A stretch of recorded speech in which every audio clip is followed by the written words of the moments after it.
In this video, we'll discuss the idea of limits graphically. So all of calculus is based on the idea of a limit. So they're super important, but they underlie the two fundamental operations in calculus, differentiation and integration. So what is a limit? Well, what we're saying is that when you have your x values approaching some value a, then the limit of that function is some value L that the function approaches. When we're talking about the function, we're talking about the y values from both sides, from the right and from the left. The function does not have to be defined at a. And if that's the case, we write the limit as x approaches a of f of x equals L. When we talk about a one-sided limit, we're going to approach the a value from the right, or the positive side. That's a right-handed limit, and we write the limit as x approaches a with a little plus sign of f of x equals L.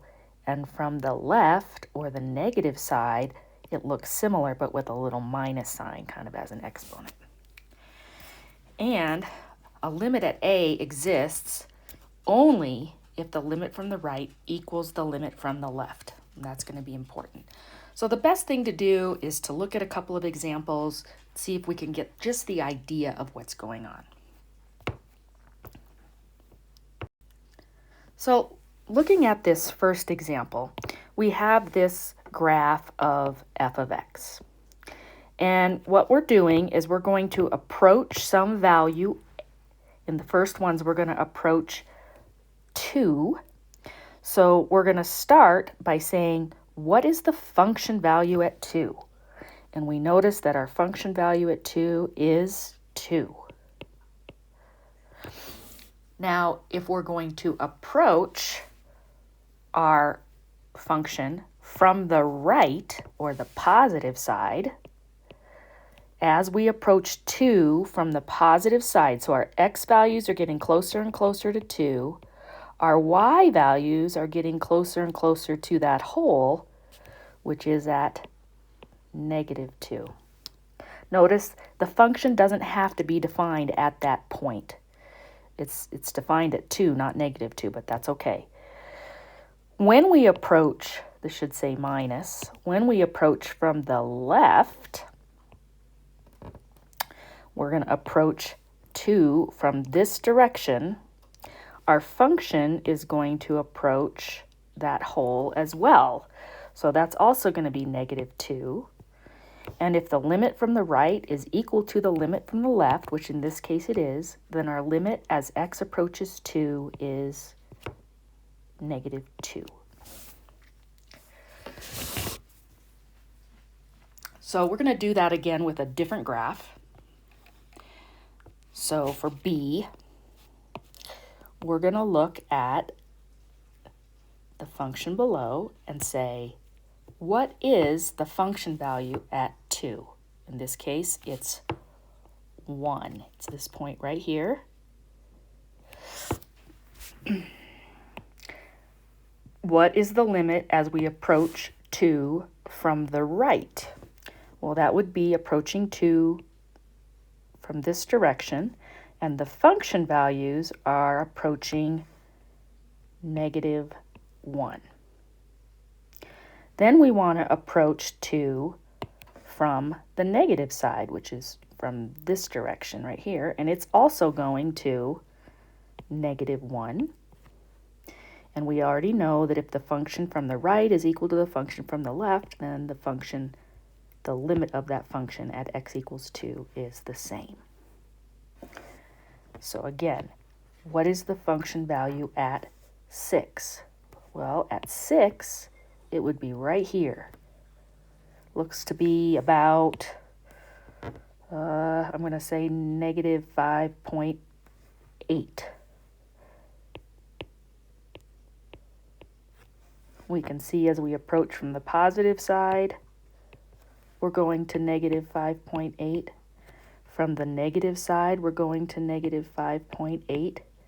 And so our limit is negative 5.8. I'm going to erase these markings on this graph now. And let's do the last piece. And the last piece says, what is the function value at negative 6? Well, in this case, it does not exist.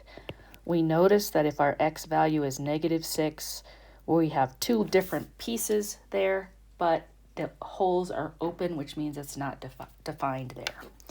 If we look at where the function is going from the right-hand side, the positive values, we're going to 4. From the negative side, so we're approaching, our x values are approaching 6, but the function is approaching negative 1. And because those are not equal, the limit as x approaches negative 6 does not exist. So we often say DNE.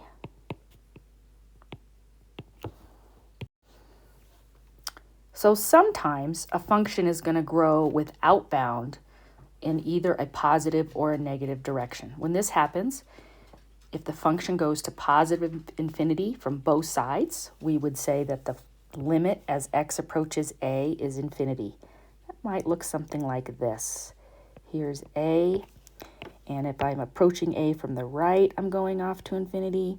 If I'm approaching a from the left, I'm going off to infinity. And that indicates that we have a vertical asymptote at a.